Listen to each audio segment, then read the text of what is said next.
Scusate, scusate, cara signora Merkel, caro signor Rutte, caro giovane signor Kurz, e anche lei, cara ed elegante signora Lagarde. Scusateci se moriamo in così tanti. Scusateci se siamo in ginocchio. Scusateci se pensavamo di essere in un'Europa di pari, un'Europa solidale. Scusateci se ci siamo illusi e vi abbiamo chiesto nuovamente aiuto.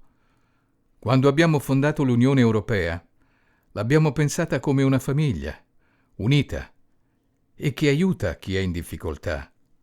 Perché in una famiglia, noi, aiutiamo chi ne ha bisogno, senza approfittarne. Scusate, ci siamo sbagliati. Abbiamo chiesto i Corona Bond per fronteggiare una situazione drammatica e mai vista.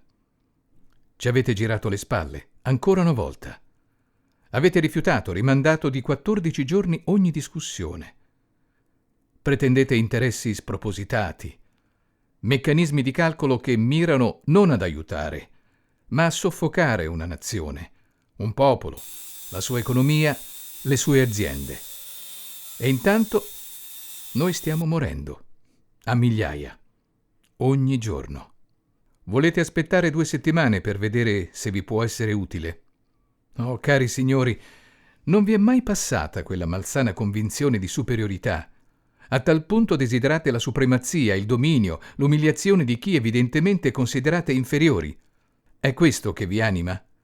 È il desiderio di vedere distrutte le vite di milioni di famiglie, di vederle alla fame. Volete vedere annientate tutte le aziende non vostre. Non è colpa nostra se il virus ci sta distruggendo, sapete? Avreste potuto esserci voi al nostro posto e magari ci sarete tra non molto. Non siamo noi che abbiamo taciuto del paziente zero in Germania. Non siamo noi che, per non rovinare la stagione sciistica del Tirolo austriaco, abbiamo permesso che da febbraio il virus si diffondesse, da lì per tutta l'Europa, non facendo assolutamente nulla. Questa è una guerra. Ha gli stessi numeri di una guerra. Decine di migliaia di morti, di nostri morti. Siete a capo di stati ricchi e potenti, controllate banche e finanza, mercati e aziende, controllate con la vostra forza economica e finanziaria il destino di interi stati. Dominate senza una morale diversa dal vostro egoismo e dal vostro guadagno. Ciò che state facendo non è solo immorale, non è solo spietato, non è solo cinico, è criminale. È criminale come il bombardamento a tappeto, è criminale come il genocidio, è criminale come il terrorismo, è criminale come il razzismo. Con i vostri calcoli date un valore a tutto, alle nostre vite, alle nostre morti, ai nostri figli e ai nostri padri. Valutate solo la vostra convenienza, il vostro guadagno, considerando unicamente le cifre e non le persone dietro ad esse. I vostri calcoli sono l'arma che ci puntate contro, l'arma che usate senza rimorso, senza pietà, l'arma che usate con gioia, con la convinzione che sia l'arma finale. Siete forti, siete potenti, spietati, calcolatori, ma non avete considerato una cosa. Chi siamo? Già, chi siamo? Siamo sempre noi, gli italiani. Quelli sporchi, chiassosi, indisciplinati, buffi, folcloristici, poveri, talvolta mafiosi. Ricordate? Quelli di prima siamo noi. Sì, ma stavolta non siamo solo noi, no.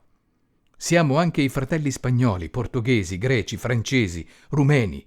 Siamo noi, i latini, quelli che sono emigrati a milioni, quelli che sono sparsi per il mondo. Siamo anche quelli che popolano l'America Latina.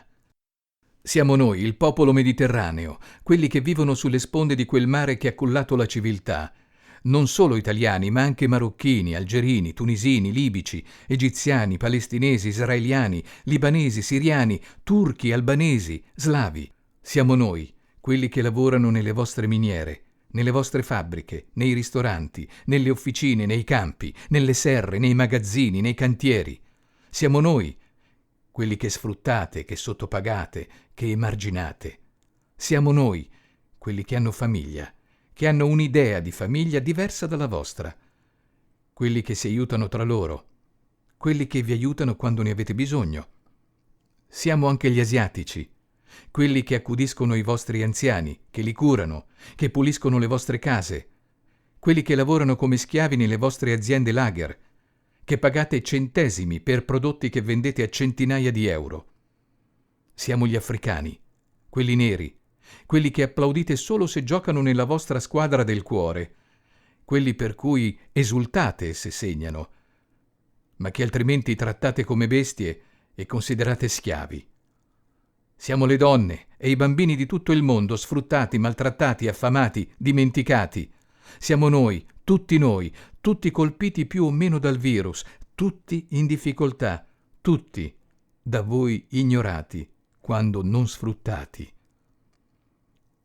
Sì, siete forti, potenti, spietati, calcolatori, ma non avete considerato una cosa. Chi siamo e quanti siamo? Siamo tanti, tantissimi. Siamo ovunque, nelle vostre città, nelle vostre fabbriche. Siamo i vostri vicini di casa. Siamo coloro che sostengono e permettono la vostra ricchezza. Siamo partigiani, figli e nipoti di partigiani. Siamo tanti e siamo stufi. Combatteremo la vostra criminale idea di Europa e di mondo. Combatteremo la vostra disumanità, il vostro cinico egoismo. Combatteremo la vostra prepotenza finanziaria, il vostro desiderio di supremazia. Combatteremo la vostra recondita, ma malcelata convinzione di una razza sopra le altre. Siamo tanti, tantissimi, siamo ovunque. E le vostre scelte scellerate ci hanno uniti. Vi combatteremo, ma senza violenza. Sì, senza violenza, come ci ha insegnato Gandhi. Ma vi combatteremo con le parole. Parole che arrivano al cuore, che toccano l'anima. Parole che scuotono, parole che resteranno scolpite nel vostro spirito, parole che avranno un alleato invincibile, la vostra coscienza. Parole che non vi lasceranno mai, parole che vi inchioderanno alle vostre colpe, parole che risuoneranno nella vostra anima nel momento del vostro ultimo istante. Parole di una canzone popolare italiana, parole di una canzone partigiana, parole per un mondo migliore. Quando sentirete Bella Ciao, ovunque nel mondo, in qualsiasi lingua, pensateci. Quando sentirete Bella Ciao, ovunque voi siate, pensate a noi. Quando sentirete Bella Ciao, pensate a quanti vi detestano. Quando sentirete Bella Ciao, pensate a quanti si battono per sostenere la libertà, la pace, l'eguaglianza, la fraternità. Quando sentirete Bella Ciao, pensate a quanta sofferenza avreste potuto evitare. Quando sentirete Bella Ciao, capirete di essere colpevoli. In Italia il 25 aprile festeggiamo la liberazione da un'idea criminale per un mondo atroce.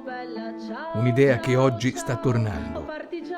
Questo 25 aprile non potremo essere in piazza per colpa del virus, ma alle ore 20 apriremo le finestre, usciremo sui poggioli, saliremo sulle terrazze e canteremo a squarciagola Bella Ciao e capirete quanti siamo.